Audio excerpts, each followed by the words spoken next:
Dalam kitab Primbon Jawa kuno, tidak semua weton dilahirkan dengan takaran nasib yang sama. Ada weton yang hidupnya lurus dan tenang. Ada pula weton yang jalannya berliku namun menyimpan takdir besar. Di antara semua itu, weton yang paling sering disebut sebagai pemegang kunci rezeki besar adalah weton pon. Weton pon bukan weton ringan. Sejak lahir, pemiliknya membawa energi berat, aura dalam, dan daya tarik batin yang kuat. Leluhur Jawa menyebutnya sebagai weton bertuah, namun bertuah yang tidak langsung terasa. Banyak orang pon tumbuh dengan hidup sederhana, bahkan sering merasa tertinggal dibandingkan orang lain. Namun Primbon menegaskan, itu bukan hukuman, melainkan proses pematangan jiwa. Orang berweton pon biasanya diuji sejak awal hidupnya. Rezeki sering terasa serat, usaha naik turun, dan jalan hidup seperti selalu diuji kesabarannya. Tapi justru disitulah letak rahasianya. Primbon menulis bahwa weton pon adalah penyimpan rezeki besar, bukan penghambur keberuntungan cepat. Rezekinya tidak datang sedikit demi sedikit, melainkan datang sekaligus saat waktunya terbuka. Ada istilah kuno yang sangat ditakuti sekaligus ditunggu oleh pemilik weton pon, yaitu, kebukane lawang rejeki, terbukanya pintu rezeki besar. Ketika pintu ini terbuka, hidup weton pon bisa berubah drastis dalam waktu singkat. Dari biasa menjadi berkecukupan, dari kekurangan menjadi berlimpah, bahkan dari diremehkan menjadi diperhitungkan. Primbon menyebutkan, wong pon iku sabarane dawa, nanging nek wis entuk, ora setithik. Artinya, orang pon memang lama menunggu, tapi ketika rezeki datang, tidak akan kecil. Aura weton pon juga disebut memiliki daya tarik tak kasat mata. Tanpa sadar, orang lain merasa nyaman, percaya, dan tertarik bekerja sama. Inilah sebabnya banyak weton pon yang akhirnya memegang uang besar, menjadi pengelola, pemimpin, atau pemilik usaha, meskipun awalnya hanya orang biasa. Bab ini adalah pengingat bahwa jika kamu berweton pon dan hidupmu terasa berat, Primbon tidak menyebutmu sial. Justru sebaliknya. Kamu sedang berjalan menuju takdir sultan, hanya saja jalannya tidak instan. Primbon Jawa mengajarkan bahwa rezeki bukan hanya soal kerja keras, tetapi juga soal getaran batin. Dan disinilah weton pon menempati posisi yang sangat istimewa. Weton pon dipercaya memiliki magnet cuan alami, energi penarik rezeki yang bekerja tanpa disadari oleh pemiliknya. Magnet ini berasal dari apa yang disebut pamomong, yaitu pendamping batin yang menjaga arah hidup seseorang. Pada weton pon, pamomongnya termasuk kuat dan tegas. Ia tidak selalu memberi kemudahan, tetapi selalu mengarahkan pemiliknya ke posisi strategis dalam rezeki. Itulah sebabnya banyak weton pon yang dipercaya mengelola uang diberi tanggung jawab besar sering ditarik ke peluang emas oleh orang lain. Rezeki weton pon sering datang bukan dari kerja kasar, tetapi dari kepercayaan. Orang lain merasa yakin menitipkan uang, proyek, atau usaha.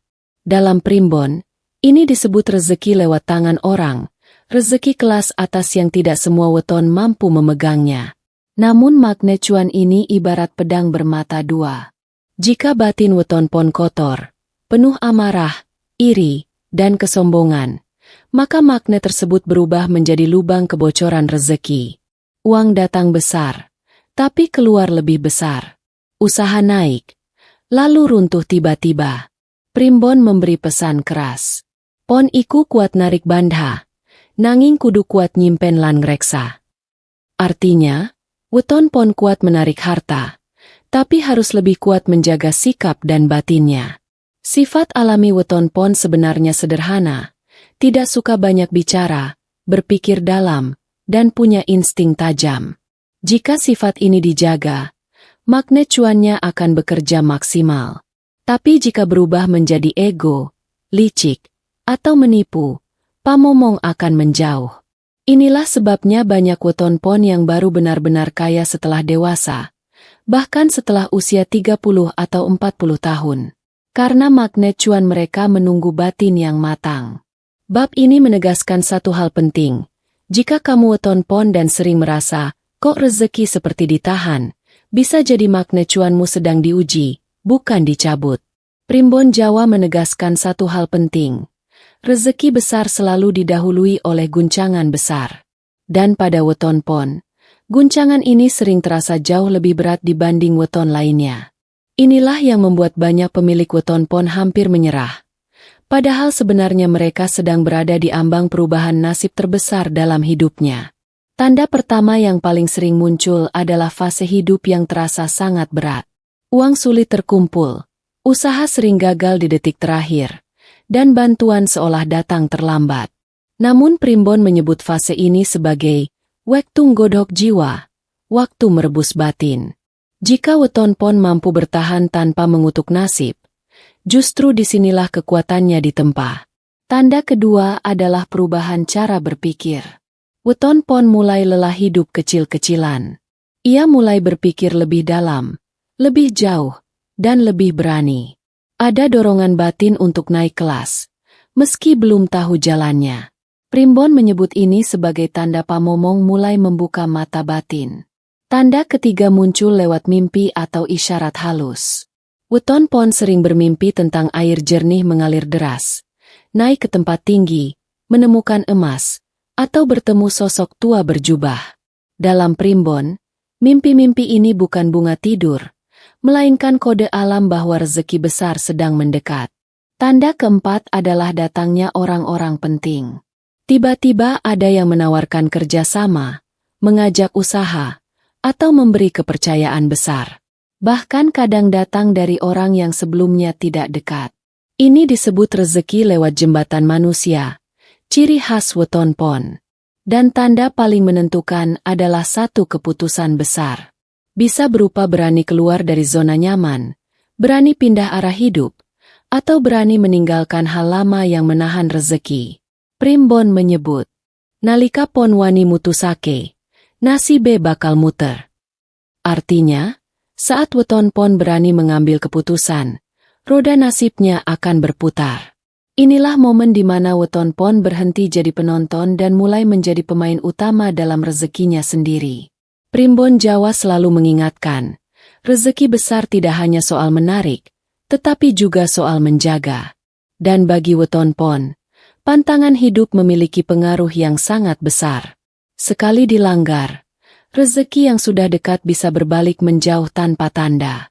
Pantangan pertama adalah meremehkan rezeki kecil. Weton pon sering diuji lewat uang receh, peluang kecil, atau pekerjaan yang tampak sepele. Jika ditolak karena gengsi, Primbon menyebut pamomong akan menutup pintu rezeki besar. Karena dalam hukum batin Jawa, rezeki besar selalu lewat pintu kecil terlebih dahulu. Pantangan kedua adalah kesombongan. Saat weton pon mulai merasa lebih hebat, lebih pintar, atau lebih beruntung dari orang lain, makna cuannya akan melemah.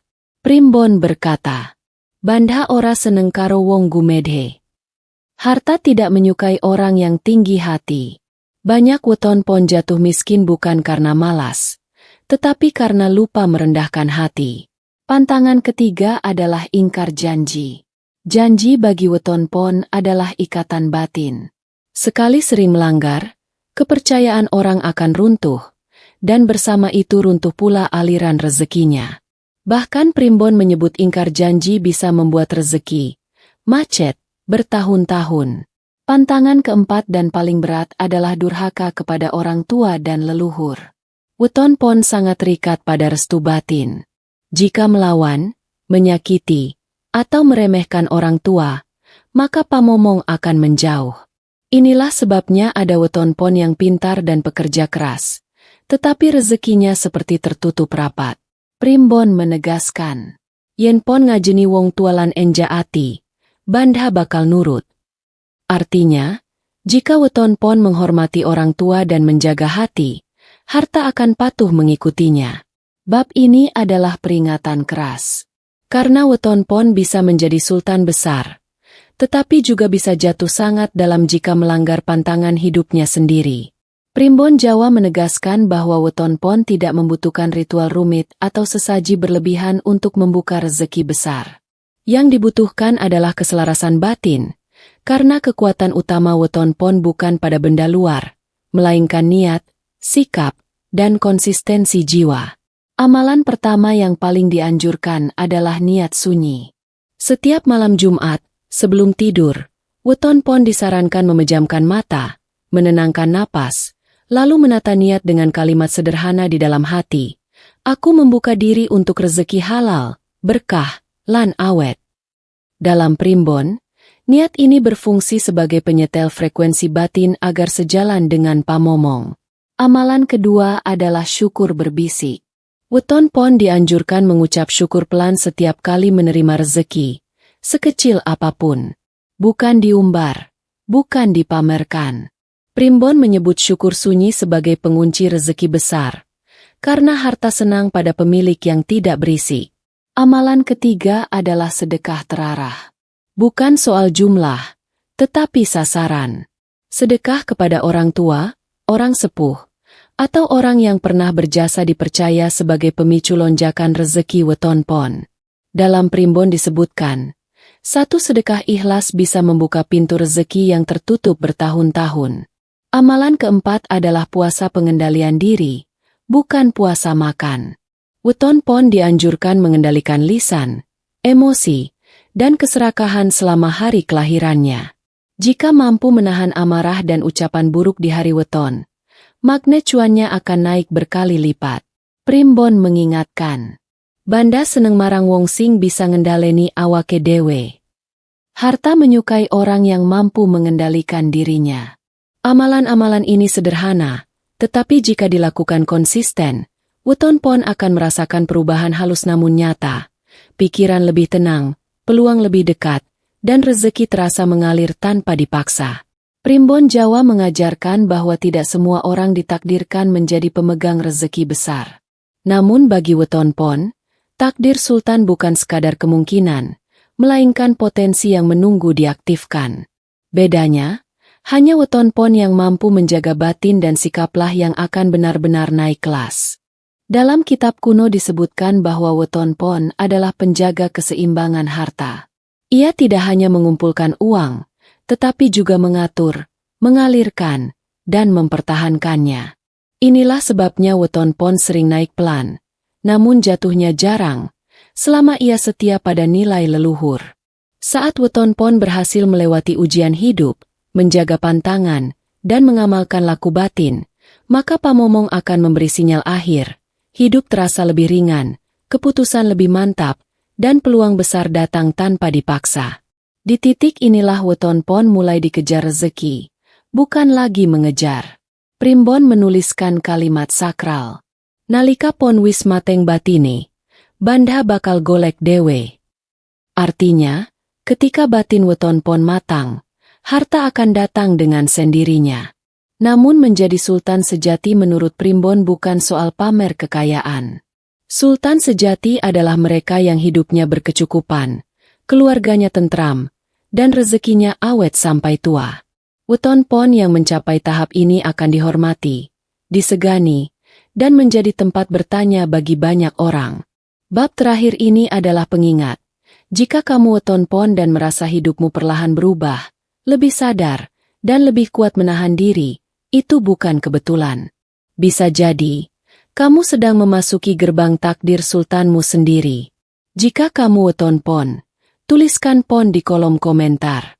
Jangan lupa like, share, dan subscribe, karena siapa tahu, satu video ini adalah tanda awal rezeki besarmu terbuka.